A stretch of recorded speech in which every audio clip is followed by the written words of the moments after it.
Lonely Monk Productions. I don't know if y'all have heard the new Matt Berry album, Heard Noises, yet, but yo. That's my Jawn! Hey, yo, displace the guilt and embrace the pleasure. You're tasting things that don't need to be measured.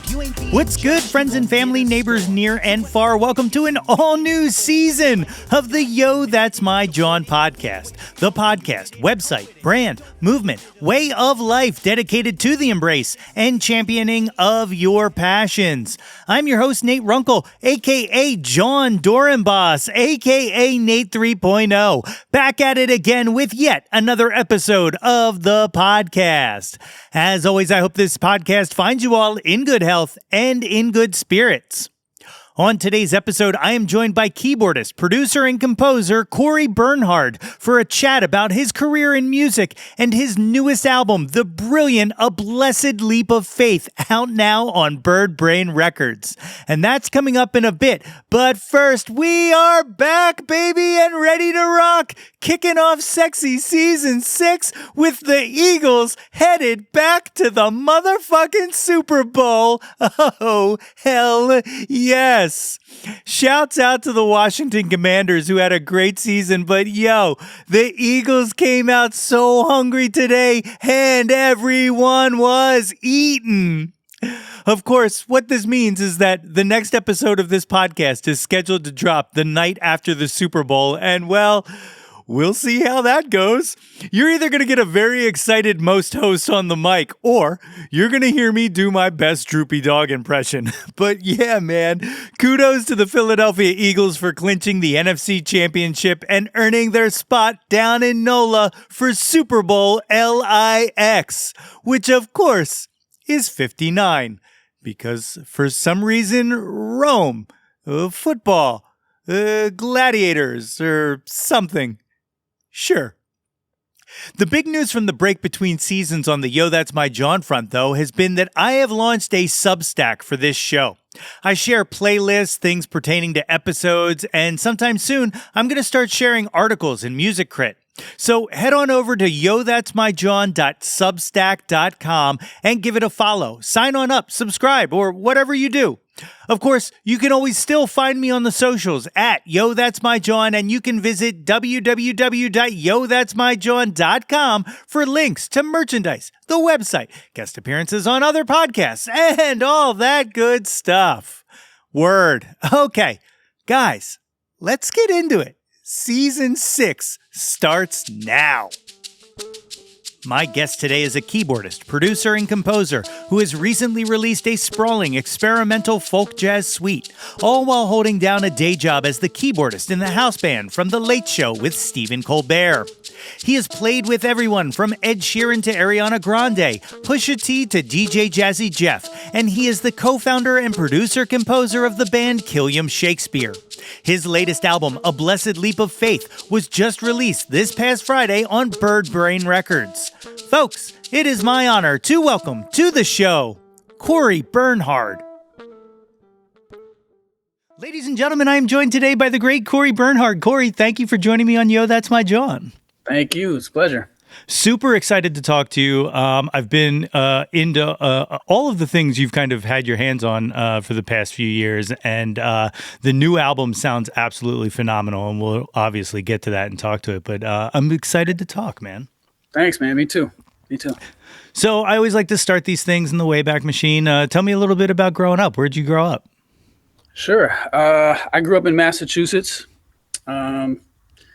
I was born in Boston, and then my parents moved to Shrewsbury, Mass, which is kind of central Mass. And I pretty much grew up there most of my life, and music was always a big thing in the house, and studied a lot of music growing up, took piano lessons, played in a bunch of bands, and eventually went off to college and kept it going. Yeah. When so music was in the house, what kind of music were your folks listening to? Like what were your earliest kind of musical memories? As far as listening, I think my dad was really playing a lot of music in the house all the time, and his taste was pretty much all over the place. And kind of like always coming back to classical music. Like he would always be playing Bach or Beethoven or something like that. But he also was super into all the music that was popular when he was, in high school and college and stuff. So there was like the Beatles, constantly, um, Motown, um, stuff like Al Green sometimes, or some Cuban music that he might be checking out. And he's not a musician at all. He just happened to be super into music, like as a passion, listening. And thankfully, he had pretty good music taste. Still has pretty That's good music taste. That's wild. See, like that's like my dad was the same exact way. Didn't play a single note, but exposed me to so much wide stuff. And like I host this other show called Too Old Too New. It's a music discovery podcast. Me and Bruce Warren do it. And Nice. I was just telling him this week that I started like scanning all my vinyl into Discogs. And I've been going through my dad's vinyl that I inherited. And, there's all the stuff from when I was a kid and like, the soundtrack to my childhood's in there. But also there's all this stuff that I never even had a clue that he listened to, Right. which is wild because I always knew that he listened to so much stuff. But there's even stuff that's surprising me because like my dad was like really big into like, he was a big Toots and the Maytals guy. He loved Harry Nilsson. He loved Motown and stuff like that. But now I'm finding like a lot of singer-songwriter stuff that I never knew who he was into, like Colin Blunstone from the Zombies was a big one that like I found like 3 or 4 vinyl from, and I'm just like, knowing that this was playing around the house and all of a sudden my sensibilities started to make sense to me, like I'm like, Right. oh, of course it bleeds in, And there's when probably some stuff too that like was there and you just didn't realize how hip it was or how cool it was, at least for me. And then years down the line, you see it there and you're like, wow. yeah. Like this is just sitting here this whole time, you know. It's like the answer was there all along, and if I would have just listened, Mhm. what age were you when you started wanting to play? Um, I think I was wanting to play probably about 4 or 5, and then I think I started playing when I was 5. My mom uh, hooked me up with an incredible classical piano teacher in Worcester, um, Sue Lee Wen, and she kind of just mentored me my whole, all the way first grade through 12th grade, just every week going to her house for a lesson and learning a whole bunch of whole bunch of classical music and other stuff too, but classical music was really her thing. Yeah, like so you dialed in on it real quick, or was it like in the early days? I know it's like when you were I think 5. it's hard to remember exactly, but I think when you're young, you have a really high tolerance for failure or something like that, where you don't, you you can just kind of go at your own pace and everything is new.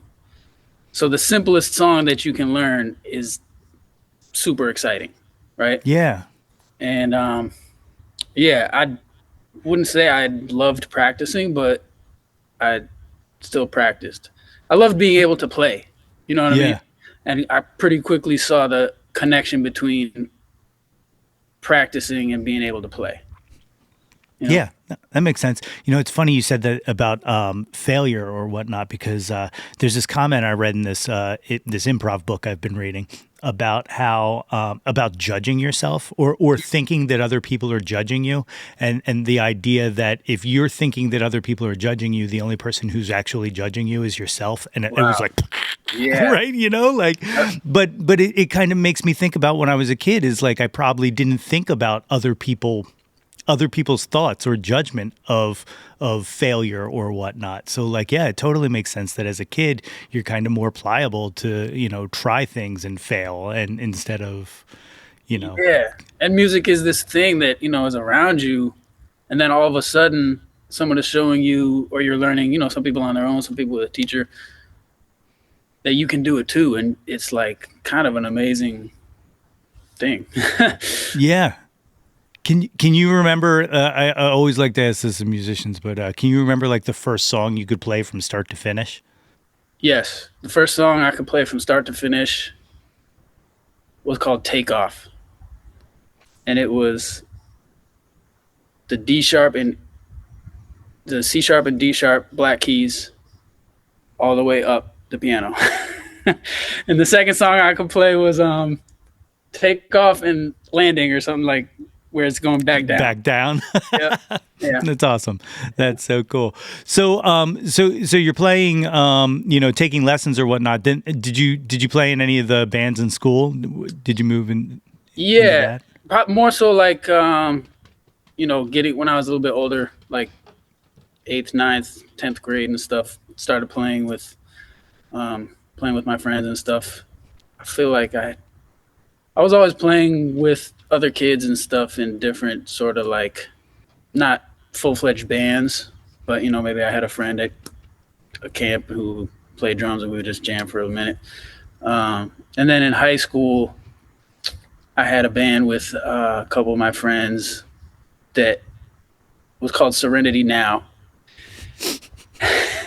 because we were in the Seinfeld. Yeah. And we were also super into Fish, and that was like basically a Fish cover band.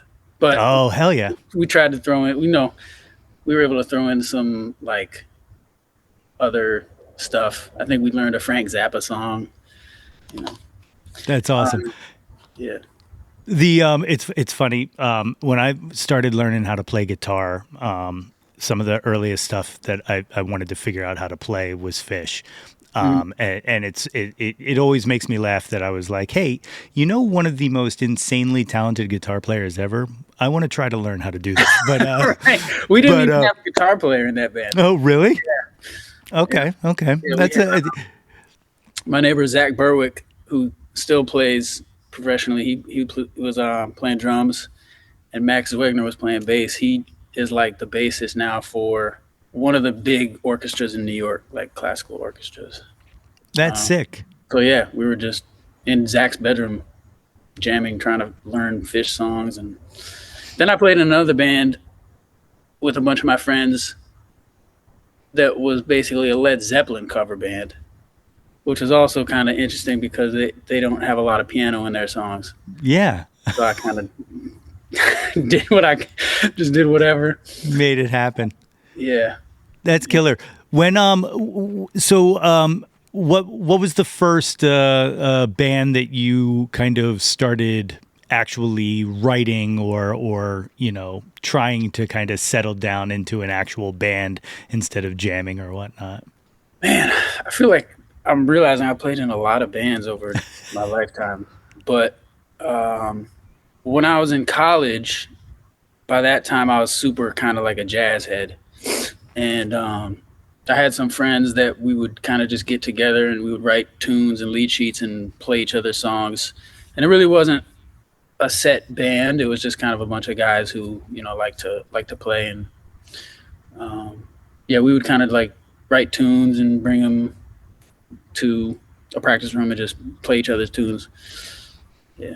That's cool. Do you write sheet? Like, do you? Yeah, sometimes. That's wild. Yeah. I feel like it's a lost art. Like, I feel like we've gotten to the point where so many people are just so talented at picking things up and knowing theory and stuff like that no one's actually just sitting down and writing anymore, it feels like. But yeah, I mean, sometimes it's nice to have it. Yeah. To be able to convey, what the tune is. But sometimes it is, a lot easier and less of a hassle to just like learn something by ear and just, if you write something, just teach it to your friends by ear or something. Yeah. So when did the move to Philadelphia happen? I moved to Philly in 2014. Okay. So I had graduated school, I hung around in Boston for a few years, playing at this spot called Wally's, which is kind of like a legendary Boston jazz club where a lot of the young musicians play. And then I was in New York for about 6 years, and then I migrated down to Philly in 2014. So I've been here like 10 years. Okay. Yeah. That's like now it's like it's got to feel like a home. Like it's got to be the base. It does. Yeah. My kids are Eagles fans. So Excellent. Well done. Well yeah, done. Now, does that sink into you too, or are you being still an Eagles holding? fan, Yeah. no. Yeah. I'm way past the point of ever being able to give up. Okay, that's My fair. I Boston. respect that. I Yeah, respect that. Around that same time is when Killiam Shakespeare starts, right? yeah, 2014. yep. I moved down uh, in 2014. I had been playing in Bilal's band for a few years before that, and I was working a lot with the drummer named Steve McKee, and we decided to start a band with all this music that we were making, and yeah, that became Killiam Shakespeare. Yeah. So playing in this circle and whatnot, and you mentioned Bilal. I now have to ask the question that I ask anybody who's kind of tangentially in the universe. Did you ever post on the OK Player boards? No, Okay. All right. I did not. Actually, I don't. I'm not sure if the OK Player boards were even still a thing when I kind of came into that universe. Okay. Gotcha. I know about them, Yeah. and I think probably while I was in school they were a big thing, but I wasn't really like that connected onto OK Player at that point. Okay. Okay. I just it's funny because I've been revisiting Love for Sale, Bilal's Mm. shelved disc that actually got leaked on those boards. But Oh yeah, yeah, so like yeah, that was the Wild West back then. That was a different time. His did you check the Glass House live performance a he little just bit. dropped? It's Yeah, I didn't see the whole really thing. stellar. I saw parts of it. Yeah, he also has a new studio project that's really amazing. Yeah, that was it. I want to say that it made my or the live album made my top 25. The studio album made my top 50 of Nice. 2024. You gotta keep track of these things.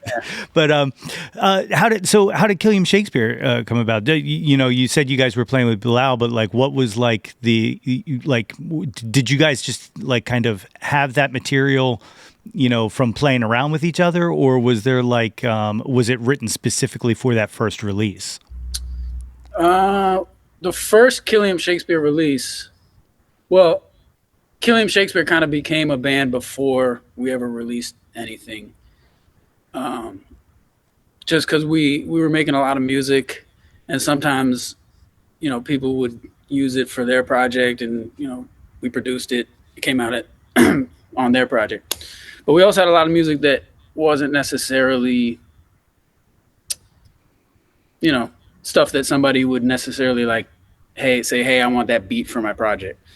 Uh, it was more like full fledged instrumental songs, and yeah, so we were recording the first William Shakespeare project was technically like I was recording a solo album, and with us having Killiam Shakespeare and wanting to have a band, that ended up becoming Killiam Shakespeare's first project. And Okay. then, yeah, and then Killiam kind of took a life of its own and made a bunch more music and stuff. Yeah, hell yeah. So I gotta ask this question, and it might even come across as a favor, and that is every year I like to compile a playlist of former guests of the show. And them doing Christmas songs. So, what do we have to do to get the Killiam Shakespeare Christmas EP up on streaming? What the hell? Killiam, yeah, I don't think it was ever on streaming. Um, we put that out with Rope a Dope, Okay. so I'm sure there's a way that they could throw it on streaming. I'll send an email. I Yeah. got a year to make it happen. All right. Yeah, because our first project that we put out with them is also on Rope a Dope. Is also on streaming. So yeah, streaming was nowhere near as big a thing back when we released that stuff as it is now. So that's probably we put both of those projects out on the same day, Oh, really? 2015, I think. Yeah. That's cool. So what was the kind of decision to kind of move into something, under your own name and away from that? Like, what was the migration? I mean, I think it was just bands break up. Yeah. People going different directions, friendships going different directions, and I'm always going to be doing music regardless. So I'm still going to be writing music and recording music, and that's kind of Yeah, it's in there. what it It's in is there. You now. can't. You know, Yeah, yeah, it's never going to go away. I get yeah, it. Like, yeah, totally. So you had the what's the word I'm looking for? The duo album in 2020 with the Bull Bay.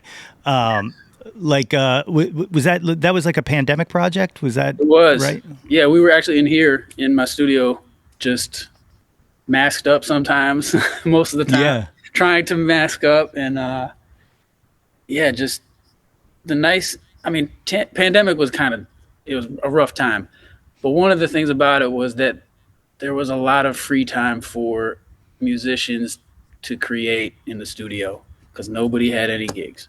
So we were like, I think we did one song, and then we were just like, yo, let's just do a full EP or something. And so we spent pretty much that summer of 2020 working on it. And yeah, it was, I haven't listened to it in a while, but when I do hear it, it takes me back to that time and place. So, yeah. you know, Yeah, that was like strange times, but like I always say, like I feel like something happened with the world, and clearly something happened with the world, but like so I feel like something happened where like we kind of we like this the way that a friend of mine put it was we all found our true selves during the pandemic. It's just not all of it was good, and not right. all of it was like some of it was better than the other. Yeah.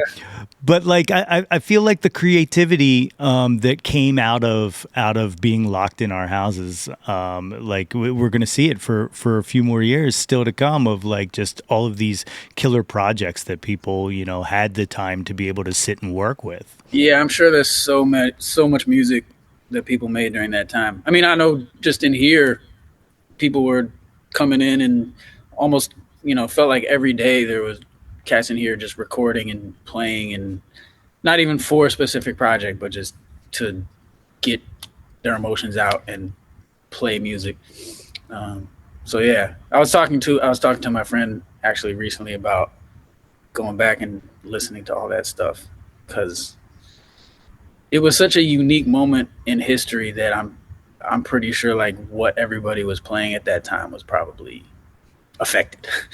you know. Definitely, definitely. I mean, like this whole podcast started during the pandemic because I was doing Oh, live streams, and then I mhm. saw my friends doing live streams, and I was like, wait a minute, we all have Zoom. Let's talk. Like like Right. it was like let's meld our live streams, and that's kind of what this came out of, and then it just grew into some weird monster. But it is fun to It like was a go. monster, yeah. Yeah, exactly. But it is fun to go back and look at that stuff and just like see like even like the tone in my voice like Mm. is just like I don't want to say it's beaten down, but it's definitely it is definitely more weight to the world in Right. it. you know. Um, Absolutely. has there ever been any thoughts of doing a follow up to that project or? Yeah. Yep. We have kind of always thought of it as like the first volume of something. Mhm. I think. I mean, I don't want to speak for Lowell, but uh, we pretty much like kind of envisioned that as a part one, or not part one, but the first in who knows how many. But it's just pandemic is over, so everybody's busy. Yeah, yeah, exactly. And you're like doubly busy because not only are you making music like on your own and on the side and playing with other people, and then you're in the Late Show band. Like how Yeah. how did that Yeah. come about? Ah, man, that was completely unexpected and an amazing blessing that came into my life about like 2 years ago. Basically, when John Baptiste, who was the band leader, original band leader on the show, left, they made my friend Louis Cato the new band leader, and he'd been playing in the band for a while, along with another one of my friends, really great friends, Louis Fouché. So John left, Cato became the band leader, and then they needed somebody to play keys in the band. And I think they, I think they kind of had like a few people come in and play and see how it fit with the band. And then one day I got a text message, "Hey, can you come play with the Late Show band next week?" And it was pretty cool. And on Friday I got a text, "Hey, can you come back next week?" Oh, that's awesome. you know, so That's killer. What's that process like? Like, I know, I mentioned the OK Player boards. I remember, like, I was on those boards when the Roots took then late night and then the Tonight Show, yeah, the audience who listens to this might know. I don't know if you know, but like. Quest used to do this thing where he would post the entire week or 2 weeks worth of guests and ask us he would like mine us for songs wow, for walk on suggestions and stuff like nice, that. So like we would do like all these deep dives and like, this person sang this song back in their high school, musical or da da da da da and stuff like that. wow. And, but like, what's your guys' process for kind of entrance musics and kind of thinking, what works best for what guest? Well, there are people who work with the band, who that's part of it. What they do is research the guests and see similar thing. What sort of deep dives way back they might have mentioned in an interview about like, oh, I loved this song, or this is my favorite song, or this. A guest recently came on, Skarsgård. I forget his first name. He's an actor. Bill? Yeah, Bill Skarsgård. He said he learned English by listening to AC/DC. So he played an AC/DC song. Oh, that's killer. Yeah, that's awesome. So that's been going on for 2 years. Like, what's that commute like? Do you drive back and forth, or do you have a I spot? take Or Amtrak. Yep, I'm yeah, on Amtrak every day, that's almost wild. every day. Yeah, That's wild. What's the duration on that ride? Like a hour and a half, about an or hour and 15, hour and 20, okay, that's not but too bad. they're delayed a lot. There's a lot I of delays. So I don't doubt it. I don't doubt it.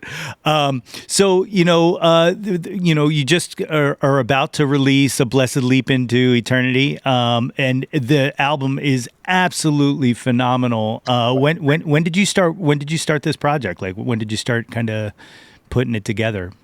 uh, last fall, I want to say not well, 2 falls ago, I guess now, fall of 2023. Stephen Colbert got COVID, and the week of the shows were canceled.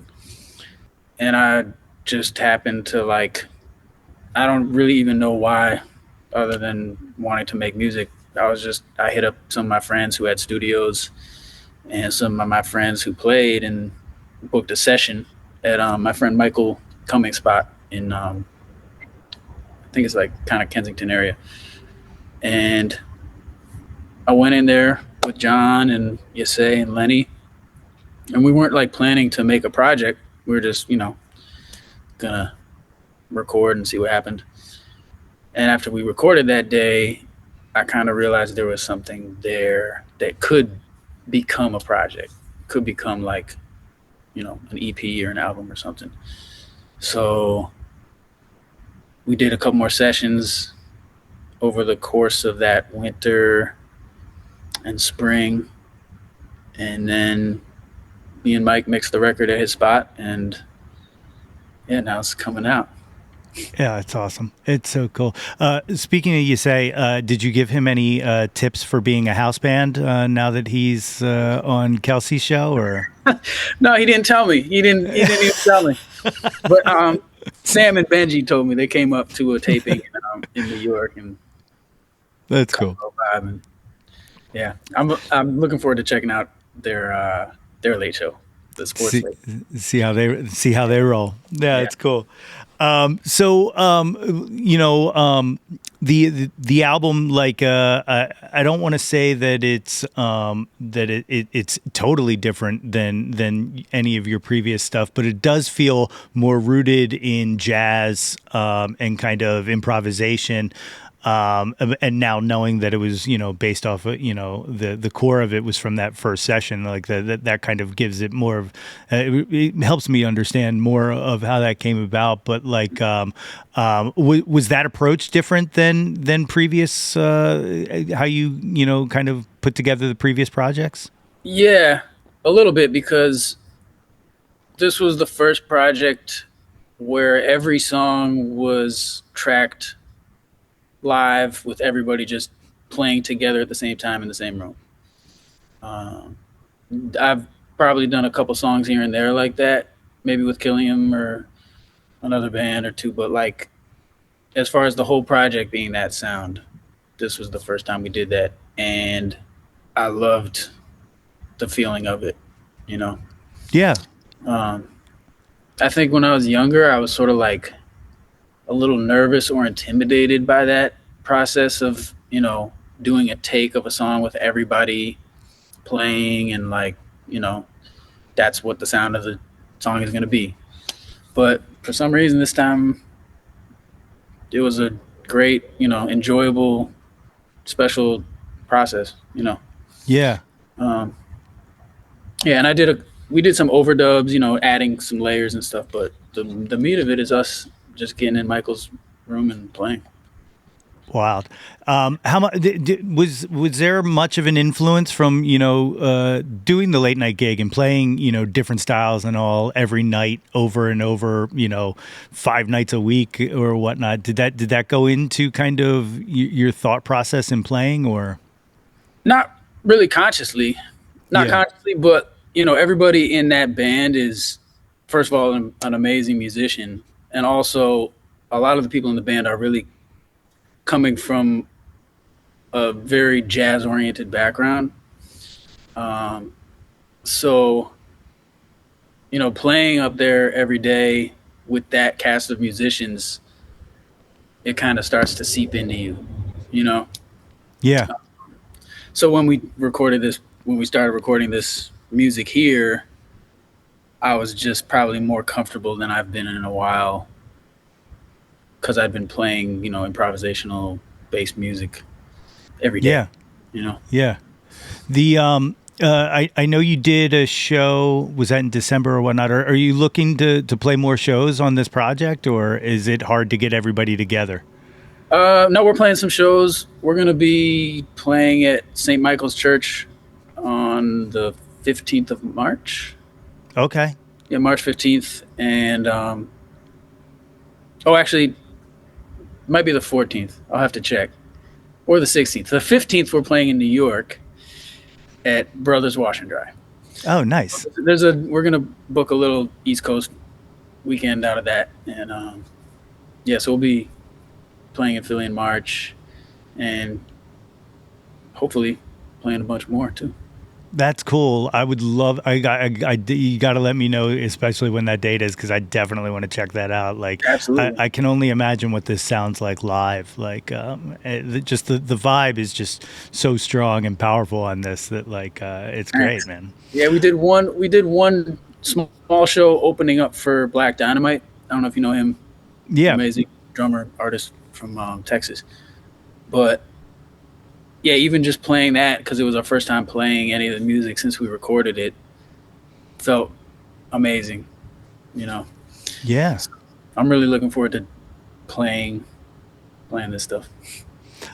So some of the people you've played with you've played with so many different people, but I got to take note of a few here or two specifically, or well, three. All right. One, what was the process like working with Charlie to kind of make Invisible Ink live? Because that album is another one that absolutely blew me away, and I'm so mad that I missed the Solar Myth shows. Oh yeah, they were pretty crazy. Man, playing with Charlie was awesome. Like, I mean, first of all, he's one of the funniest people I've ever met, and he's a great musician. He's a great producer. He elevates the vibe of everybody around him. So I haven't even gotten to the music yet, I guess, because I'm just yeah. And he had his tunes, and he had a bunch of great musicians. Some of the guys from the Drugs. and we just kind of like got together and learned the parts and learned how they all could fit together. And it was like, to be honest, it was one of the more challenging shows I've been a part of because everything was so, it wasn't about like, oh, watch me play this crazy run or listen to this crazy chord I know. It was very like focused on the sound of the records and the music and playing together and gelling as a complete sound, which I think you can take into any genre and, elevate it. But, you know, that was a great experience of just, you know, doing it with cats who really know how to do it. That's incredible. Yeah, I'm so mad I missed those shows. Like, They were great. Hopefully they'll do some more. Yeah. Yeah. And so one of the others that I had to like, whenever I get a press release, it's always the weirdest thing that jumps out to me that like, but what did you do with Rachel and Vilray? Because that's another project that like is just like I'm obsessed with. Yeah, they're amazing too. They came on and did a feature performance on The Late Show. And they used the Late Show band to back them up. Okay. It's killer. Her voice is just like it's like that's an angel's voice right there to me. Like that's killer. And Bill Ray is incredible. Oh my God, he's just disgusting. He's so disgusting. And then the last one that I have to ask about is, I understand that you're from Boston, but you got to recognize, and I'm sure you do, how incredible it is that you've been able to collaborate multiple times with DJ Jazzy Jeff, who is just like a god to me. Like he's just a god. Period. Like he's a wizard. He's a musical wizard. I've been trying to get a contact to get him to have a conversation with me because boy do I want to pick that gentleman's brain. Like I have so many questions. Yeah, he's a musical wizard, and he's got all the experience in the world, and a vast depth of musical knowledge and taste and experience. So yeah, we recorded one Killiam album at his studio. And he also used a Killiam beat that Killiam produced a song on one of his projects. That's wild. So yeah. That's cool. That is definitely cool. So this will actually come out, I believe, the Monday, the 26th. So Blessed Leap into Eternity will be out at that point, coming out on Bird Brain Records. Are you pressing vinyl on this or? Yes, it's pressed. I have it. You have it? Oh, yeah. Nice. Cool. I will have to buy one of those definitely because I'm not blowing any smoke up your ass. Like this project feels really special. Like feels great. Thank you. At this time, you want to go through the Jauntlet. This is my questionnaire that I ask every guest that rolls through here. It starts with the one-hit wonders, which is a concept in name only. And you're just picking a favorite here. Billy Joel or Elton John? Who do you prefer? I haven't listened to enough Elton John to give an educated answer, but I love Billy Joel. So okay. Billy Joel. I dig it. Debbie Harry or Joan Jett? I'm not super familiar with either of them. Okay, that's fair. Are they from particular bands? Joan Jett and the Blackhearts, I Love Rock and Roll, and stuff like that. And Debbie Harry was the front person to Blondie. Okay. I'm still not super familiar with either of them. Yeah, no, right on. Yeah, I'll abstain from that. Yeah, cool. Aretha Franklin or Tina Turner? Whoa. Yeah. I'll say Aretha because she's one of the most amazing piano players ever. Okay, good answer. Nirvana or Pearl Jam? Jeez. There's no right answer to that question. It's true. But I will say Nirvana kind of was life-changing for me. Okay. And a lot of, not just me.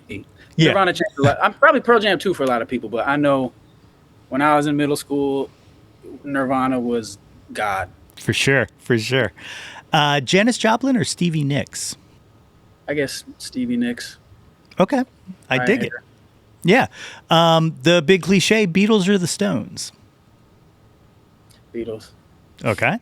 And the final one of this, Bohemian Rhapsody or Stairway to Heaven? Bohemian Rhapsody or Stairway to Heaven. They're both great, but Bohemian Rhapsody really pulled me in when I heard it. Yeah. So I would say Bohemian Rhapsody.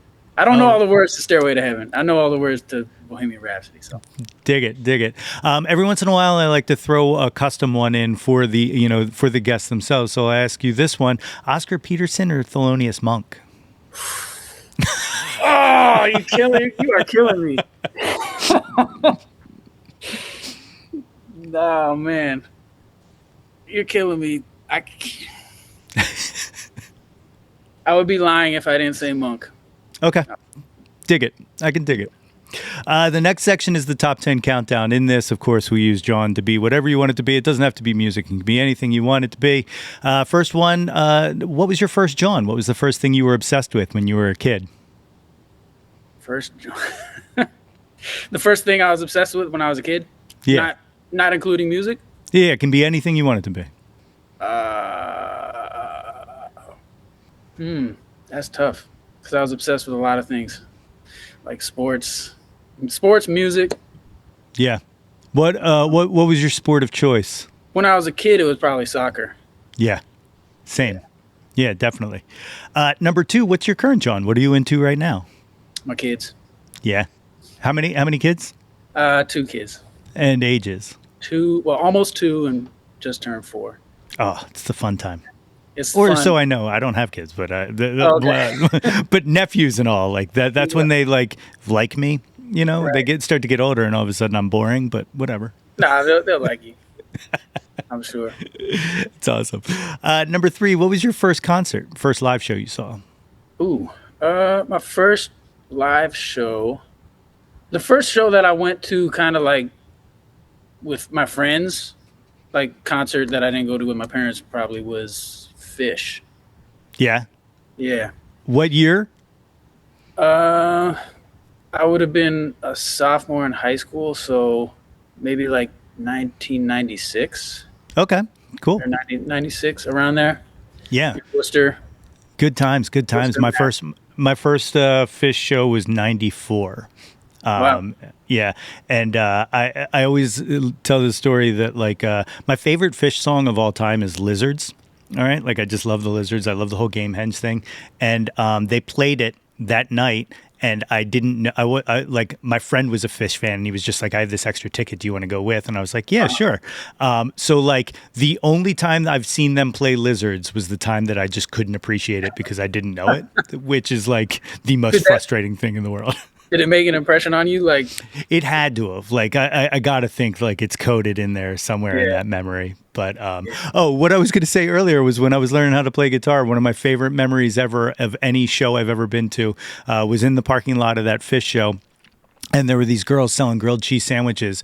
And I taught them how to play the intro to Fluffhead, and they taught me how to play Sparkle. And it was the greatest. Like, where was the show? Where was it? It was at the Mann Music Center. Oh, nice. Yeah. They used to play the Man all the time, and now they're back playing the Man again, and it's like it feels like a total homecoming. Like It's great. Number 4, what was your last concert? What was the last live show you saw that you weren't a part of? The last show I saw, I went to see my friend Gustin Rudolph and his quintet play at Chris's Jazz Cafe a week or 2 ago. Oh, nice. Very nice. Yeah, I think the last concert before that, I don't have a lot of time to check out music. I was just going to say, when do you find the time? Usually, like if I'm getting back into town on a Thursday night or something, and somebody that I know is playing somewhere, I'll try to make my way over there. But yeah, I don't have a lot of time to catch live shows.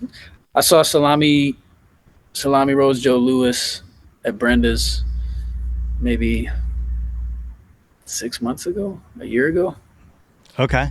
That was probably the last concert before that. It's wild. Number 5, what was your favorite concert? That's tough. My favorite concert was probably I saw Roy Hargrove at the Village Vanguard in New York Wow. when I was in high school. That's killer. That was a life-changing experience. Yeah, I bet. Oh my God, I bet. Number 6, who have you never seen live that you wish you would have? They can be living or dead. Whoa. There's a lot. There's a lot. Man, I kind of want to say like Band of Gypsies, Ooh, but yeah. but we have a record. We have that recorded. So I think it would be crazy to go way back and be able to hear like Bach doing some of his stuff. Yeah, I dig it. I can definitely dig it. Good answer. Good answer. Church service or something, and he just comes Yeah. out and blazes or something. I don't know. Yeah, so I'll go with Bach. Yeah. That's killer. I dig it. Number 7, name an unappreciated Jawn, something you wish more people knew about. Tone Whitfield. Okay. All right. I'm not familiar. I will definitely have to look up as soon as we get off this call. Legendary Philly bass player, producer. Yeah. Awesome. Awesome. Number 8, what's your favorite album? Which I know is a bullshit question, but That's really hard. Probably Ready to Die, Notorious B.I.G. definitely. Have you ever heard the Cookin' Soul Biggie Christmas album? I have not. Essentially, they I really want to. they do these killer mashups, and there's one that is I just made it my pick, and now I forget what it combines. But anyway, I'll send you a link. Nice. You gotta check it out. It's really it make it like, because I've always ever since Super Nintendo, Sega Genesis, when I was dead broke, man, I couldn't picture this. Ever since, I've always like kind of thought of that as a Christmas song. So when they did this remix, right, I was like, yes, now somebody else feels the same way. Like, so now I can actually have it function as a Christmas song. So there it is. That's unique. Yeah, it's great. Number 9, name an artist whose output you'll consume anything they release. Kendrick Lamar. Oh, for sure. Oh, Kendrick for sure. Lamar, Brad Mehldau. Yeah, well, that's 2 already. But, Yeah, for sure. And you just tangentially reminded me of another person that you've worked with that blew my mind when I saw in the press release. You did work with Pusha T? I played in Pusha T's band. God damn it. How cool was that? It was really cool. It was like a culture shock a little bit for me, just going on tour with him, which parts of it were amazing and parts of it weren't as like organized as would be nice when you're a musician on the road and stuff. Sure. But yeah, I mean, that experience definitely changed me musically. Yeah? I wouldn't be making the same kind of music over these past, 10 or however many years it's been, if I hadn't played in his band.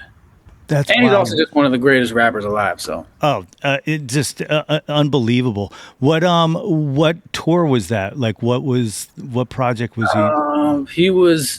He had just signed to Good Music.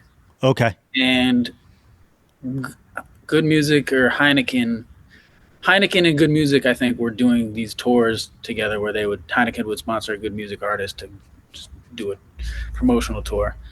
So it was the Heineken Good Music tour with Pusha T. Well, it was with Pusha T, Sahai the Prince.